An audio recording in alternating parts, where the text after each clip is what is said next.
Hello everybody, Mike Welch coming to you from a frigid Gulfstream Park with my colleague Dave Grening, who thinks it's quite balmy here coming down from New York. But big weekend, obviously the Pegasus World Cup on Saturday, a tremendous 13 race card. It's a great handicap. It's a great handicapping card, and it's a tough handicapping card. Have you been through it yet, or? I've gone through some of it. The Pegasus, the 3 Pegasus races, which is what we're going to talk about, I think are all difficult. I think, and I saw your picks, and I think we're totally in different camps, which is probably a good thing. And I also think you have to shop around for prices, because to take a favorite here in any of these 3 races, I think is folly, really. And that goes for kind of the rest of the card. In any of the 13 races, you got big fields on the Tapeta, on the turf. A lot of those races where the trip really decides the outcome. A lot of these races tomorrow, you ran the same race back in a month, you get a different result depending on who got what kind of trip. And that may be the case for the big one too, the Pegasus World Cup, and the 2 undercard big events, the Pegasus Filly and Mare Turf and the Pegasus Turf. We'll start with the Filly and Mare Turf. Again, like we said, a full field of 12. How did you look at it? Well, it's actually going to be 11 now. We had some right before we came on here, late breaking news here. Fluffy Socks, who's kind of a favorite because of the name, I guess, and she's also fairly talented.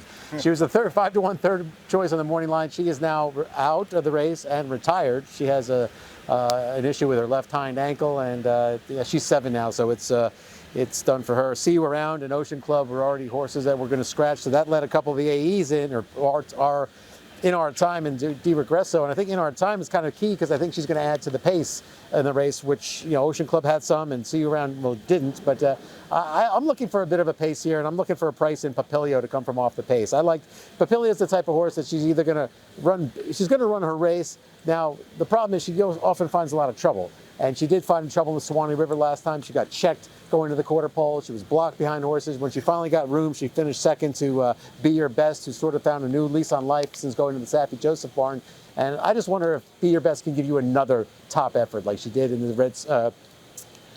race at Aqueduct and the Swanee River here at Gulfstream Park. So I'm looking for a little bit of a price with Papilio, just hoping that she can get a clean enough trip. Yeah, I picked Be Your Best, but you could go for about 5 or 6 of them in here, and nobody's going to question your selection. And again, it's all going to come down to trip at the end. Let's move on to the Pegasus World Cup Turf. Any late scratches in there that I don't know about? It's a full field of 12 once again. I think there's Cedar Boston's going to scratch, so that just moves everybody down when I don't think we had any. I don't know, Fort Washington gets in, and I guess Paros will not get in unless there's another scratch. Nation's Pride is probably going to be the favorite, despite a bad effort in his last start. He won the Arlington Million, the Godolphin, Appleby, and Banner, and William Buick. I mean, that's going to attract a lot of attention too. I think he's going to be overbad. Again, another horse that on paper looks like the best horse, but probably doesn't have to win, depending on the chip, although William Buick usually finds a way to get his horses the right chip. How'd you look at the race? Yeah, I don't like Nation's Pride just because of the 1 1/8. I think he's a true distance horse. Not so much the bad race in Bahrain, because he had a bad race in Bahrain a year ago and then came out and had good races thereafter. So maybe that track is not where he should be running at. But I thought the 1 1/8 might be, you know, a little short for this horse. So again, I'm looking for a little bit of a price here too. I went with the newly turned 4-year-old, which makes him the youngest horse in the race, Formidable Man, for Michael McCarthy. It was 6 years ago. Michael McCarthy won the Pegasus World Cup with City of Light. Now he's trying to win the Pegasus World Cup Turf with City of Light's son, one of them anyway, Formidable Man, who brings a 3-race winning streak into this race. He's 3 for 4 at a 1 1/8. I don't know that he's thrilled now. I talked to him yesterday, Michael McCarthy. I don't know that he's thrilled that he's got to have the rail, but I think, you know, you break and get a good enough position. As long as you don't get shuffled back, I think you're okay. And I just think he's listed at 15-1 on the morning line. I don't know if he'll be that, but I'll take a swing with Formidable Man. I like another California invader in there, Mi Hermano Ramon.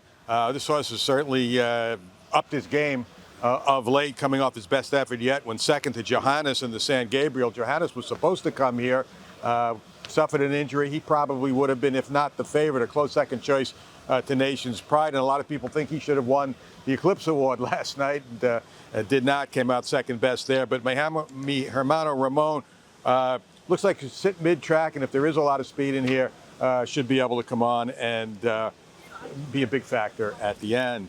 Let's look at the big one now, the Pegasus World Cup, $3 million purse. Again, a full field of 12 right now. Nobody that we know of is coming out. thought maybe the filly from post 12, they may decide that's too tough a task for her from the outside post, but haven't heard anything in that regard. Her scratch won't, if she does scratch it, will not help Locked, and that's to me the key to the race is Locked. He's a horse that's the least experienced horse in the field, perhaps ultimately the most talented horse in the field, but from post 11, that's quite an obstacle. We've only had 3 winners from post 11 since this track was refigured 18 years ago. That encompassed 51 starters. One of those was Forte, however, for the same trainer, Todd Pletcher, but he had to overcome a horrendous trip at 1-5 to still get up and win. So what's your opinion of Locked? And if it's not him, who do you like? Yeah, the post scares me for Locked. Again, not a race where I want to take a short price in a full field. From a bad post. From a bad post. And that was my excuse not to bet him. Look, Locked has come out off the long layoff with 2 really good races, an allowance win at Aqueduct and the Cigar Mile. He's a 2-turn horse. He can handle it. I don't think he's been a mile and 1/8 yet, but I don't think that's going to be an issue. No, I agree there. But Stronghold to me is a 3-year-old on the improve, and he ran a solid effort, best buyer speed figure anyway, in the Malibu, going 7/8, which I don't think is his distance. Phil D'Amato saw fit enough to put him on a plane and send him over here for this race, and I think with the right trip, with a pace in front of him, I think he can work out a nice trip and pull it upset. So it looks like we're kind of California leaning in some of these races here. You've got one, we both have one in the Pegasus Turf, and I've got one in the Pegasus World Cup. Well, I'm going for Saudi Crown in here. The post position draw was kind to some, unkind to others, like we've noted before. Anything post 9 and out, going 1 mile and 1/8 here with that short run to the first turn. Post 9 happens to be Mystic Dan. And believe it or not, as the statistics go, doesn't make sense, but post 9 has the lowest percentage of winners at races at 1 mile and 1/8, only 2% over that last 18 years. Unfortunately, Mystic Dan, our Derby winner, his form is questionable anyway. I think he's going to be a pretty big price in there, but not a good draw for him. Skippy Lawn shocking either. But Saudi Crown came out well. He's a speed horse. Question maybe he hasn't beaten this kind of quality horses throughout his career, but when he gets on the lead, he runs some big numbers, some fast races.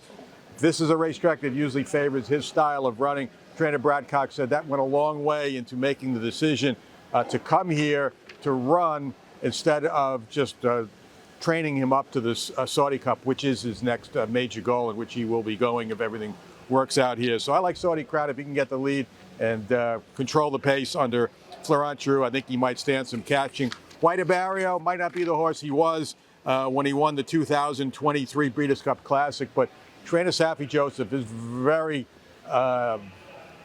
bullish. He's very bullish, yeah, very confident was the word I was looking for, that this horse is coming back to his old form. His last work here, his last major work here, 2 works back, was terrific. I'm not sure it was as good as his work before the Breeders' Cup win, but it was pretty good. His biggest problem and Safi's biggest question is, will he break well and get good early position? He has not broken well in his last 2 starts. The Mr. Prospector, it cost him the win there. If he gets off a little bit slow and gets caught in behind some traffic into the first turn, could be a rough run for him. But if he gets around clean, I think he's the one that Saudi Crown's going to have to hold off at the end. So that's a quick look at the 3 big races tomorrow. Come out early. First time is 11 o'clock. Like I said, a terrific betting card. And don't forget the DRF Clocker report, too. Tons of information in there. That'll be available late Friday afternoon to download. So keep it right here, DRF.com, for the best coverage anywhere of Pegasus 2025.